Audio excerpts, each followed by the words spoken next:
Nanti ketika masuk ke alam kubur, kata Allah, ada kenikmatan luar biasa bagi orang yang telah menyiapkan bekal. Jadi kan begini logikanya.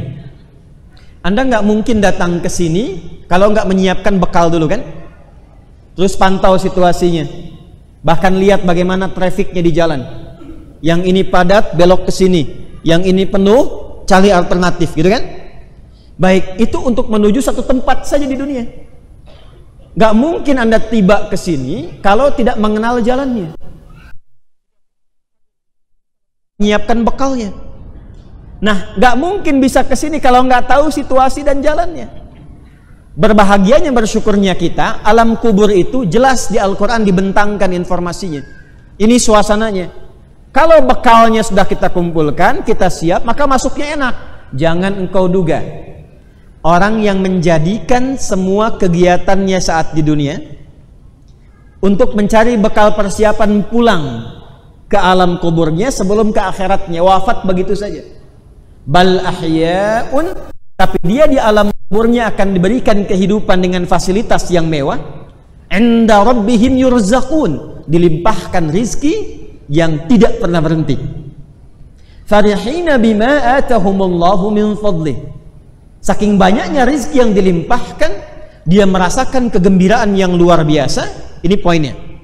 Wa yastabshiruna billadzina lam yalhaqu bihim min khalfihim alla khaufun 'alaihim wa la hum yahzanun. Kalau dia mampu artinya nggak mampu. Kalau dia mampu, dia akan berikan informasi kepada temannya yang belum pulang, temannya yang belum wafat. Cepat, nyusul sini, jangan tangisi saya, apalagi meratapiku. Jangan tangisi, jangan merapat. Kalau bisa, jangan meratap. Kalau bisa cepat nyusul gini. Di sini lebih indah, lebih enak dibandingkan dengan sekarang aktivitas yang sedang kau jalani. Lengkap. Cara meninggalnya dijelaskan. Kalau ingin tenang, turun Quran surah 89 ayat 27 sampai 30. Ya ayyatuhan nafsul mutmainnah, irji'i ila rabbiki radiyatan mardiyah, fadkhuli fi ibad. Ibad itu bekalnya. Orangnya jamak dari kata abdun ibad. Pekerjaannya ibadah. Wa ma khalaqtul jinna wal insa illa liya'budun. Semakin banyak ibadah, orangnya disebut dengan abdun, jamaknya disebut dengan ibad. Jadi ibadah yang kita kerjakan ini akan mengantarkan pada suasana kematian yang tenang dan bekal yang dijanjikan penuh dengan kenikmatan. Cuma persoalannya, maaf, sampai dengan maghrib ini saja, berapa persen waktu yang diberikan kepada kita yang menjadi ibadah di dalamnya? Inilah yang menjadikan Quran surah ke-103 diturunkan. Wal asr innal insana lafi khusr illa alladhina amanu wa amilus salihat. Iman yang hanya mampu menjadikan setiap amal menjadi saleh. Maka kalau beriman, itu semua pekerjaannya pasti soleh. Maaf, kita beriman tidak? Oh, kenapa insya Allah? Beriman tidak? Beriman tidak? Nah, sekarang, berapa banyak dari iman itu yang sudah merubah perilaku kita menjadi saleh? Apakah matanya sudah saleh? Telinganya sudah saleh?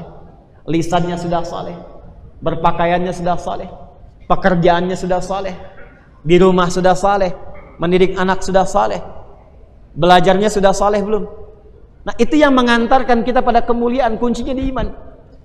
Untuk bisa menguatkan iman, supaya merubah semua kegiatan kita menjadi saleh, seperti dulu orang jahiliyah dirubah menjadi khairul ummah, maka Allah menurunkan satu panduan kepada Rasulullah SAW yang harus diajarkan pada semua umatnya dan diteruskan sampai dengan akhir zaman sekalipun beliau telah meninggalkan dunia ini. Maka itulah Al-Quran. Itulah apa?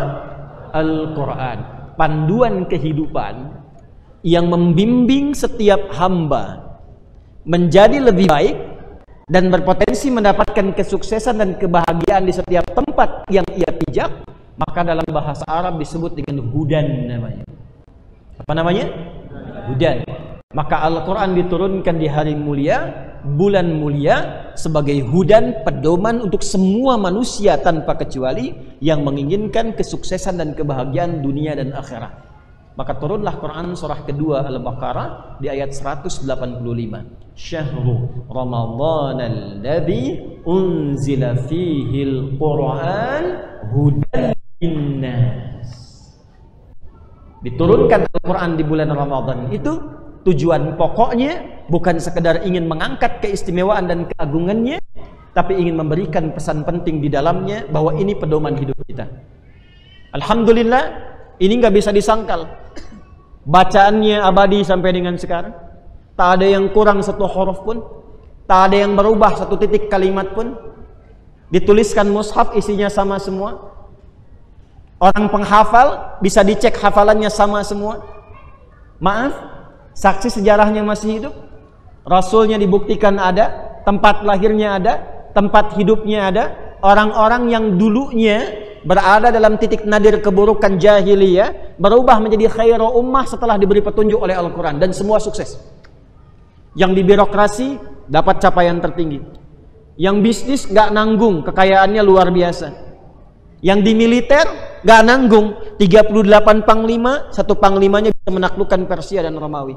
Dan kemanapun mereka berpijak, selalu membangun dan memakmurkan tempat di mana mereka berada.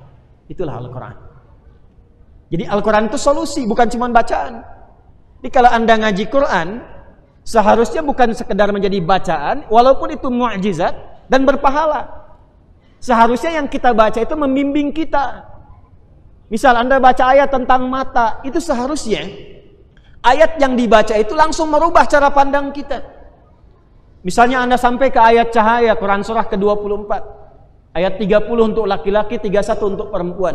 Qul lil mu'minina yaghuddu min absarihim. Katakan pada pria-pria yang merasa punya iman, atur pandangannya. Lihat yang baik-baik, yang tak baik jangan dilihat. Nah, dari sekian Anda mengkhatamkan Quran sampai ke ayat itu, berapa kali bacaan Anda yang bisa merubah cara pandang Anda? Jangan-jangan ayatnya dibaca, ada pahala bacaannya, tapi panduannya tidak digunakan. Itu yang jadi persoalan. Anda baca ayat tentang lisan, Quran surah 49 ayat 11. Ya ayyuhalladzina amanu la yaskhar qaumin qaum. Hai orang-orang yang masih merasa beriman kepada Allah, jangan saling mencela, kata Quran. Kok ayatnya bisa hafal, surahnya hafal, tapi lisannya masih tajam pada saudaranya, masih mampu berselisih. Yang paling menarik, sama-sama ngaji Quran, sama-sama ke majelis ilmu, tapi bisa saling mencela. Itu Quran mana yang diajarkan? Yarhamukallah, yarhamukallah. Sekali lagi dapat spidol. Ya ayyuhalladzina amanu. Seharusnya setiap yang dibaca itu jadi panduan. Nah sekarang apa yang kita baca setiap hari, berapa banyak yang menghasilkan panduan dalam kehidupan?